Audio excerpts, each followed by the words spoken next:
د نن ورځې تازه مهم او لنډ خبرونه له موږ څخه په لنډو کې واورئ. د کابل ټایمز درنو لیدونکو السلام علیکم، وخت مو پخیر.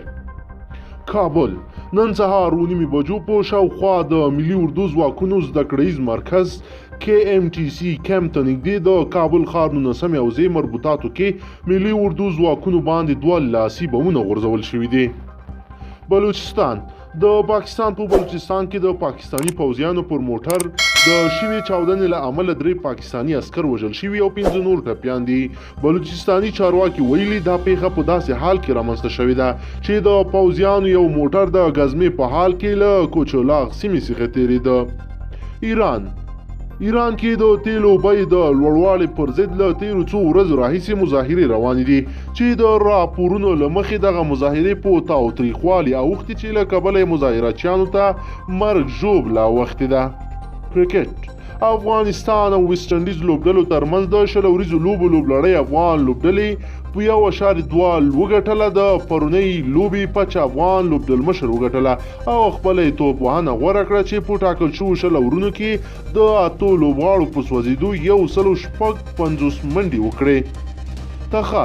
تخار ولایت په مرکز تعلقاتو کې صرافانو او زرګرانو وروسته له هغې خپل دوکانونه په اعتراضي ډول وتړل چې 13 ورځ په رڼا ورځ یو تن صراف وژل شو او پیسې وسلوالو له ځان سره یوړې.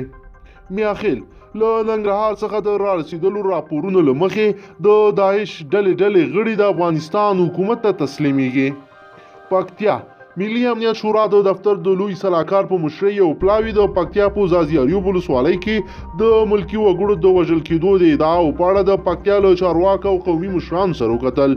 په ولسي چارو کې د ملي امنیت شورا د دفتر د لوی سلاکار سرور احمدزي په مشر پلاوي پرون یکشنبه د پکتیا له والي شمیم کټوازي د امنیتي ادارو له مشرانو او د ولایتي شورا له رئیس او غړیو د زازیاریو ولسوالۍ له مخورو او ځوانانو سره د پیښې په اړه خبرې وکړې.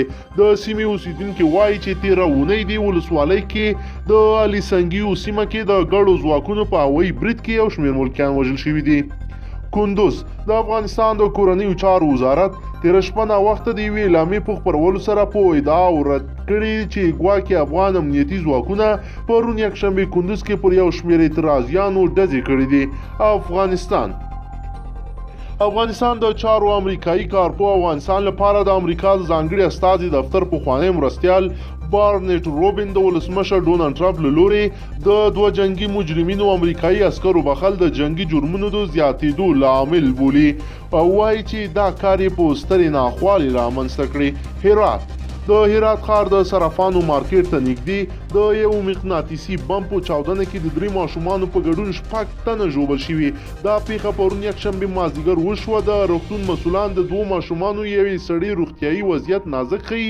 چاودنه د پولیسو په یو رینجر موټر پورې نښلول شوي بم په نتیجه کې وشوه. قطر یو شمېر هغه افغان سیاسیون چې قطر کې د طالبانو له سیاسي استازو سره ملاقاتونه کړي وایي چې طالبان ټینګار کوي چې له امریکایانو سره به د سولې خبرې له بیا صفر پیل کړي. دوی د خبرو د امریکا او طالبان ترمنځ د سولې د وکړلیک لومړی متن بشپړ شوی مګر امریکا خپل ژمنه ماته کړې ده. ننګرهار سره رود ولسوالۍ کې 180 میلیون افغانۍ په مالي لګښت د 6.7 کیلومتره اوږدوالي د 2 سړکونو د جوړولو چارې پیل شوې. غني ولسمشر غني پر دې سربیره چې په ولایتونو کې د روغتیا په برخه کې اصلاحات د قناعت وړ نه بولي وایي د عامې روغتیا وزارت باید په روغتیایي سکتور کې د اصلاحاتو په خاطر په یو پلان کار وکړي.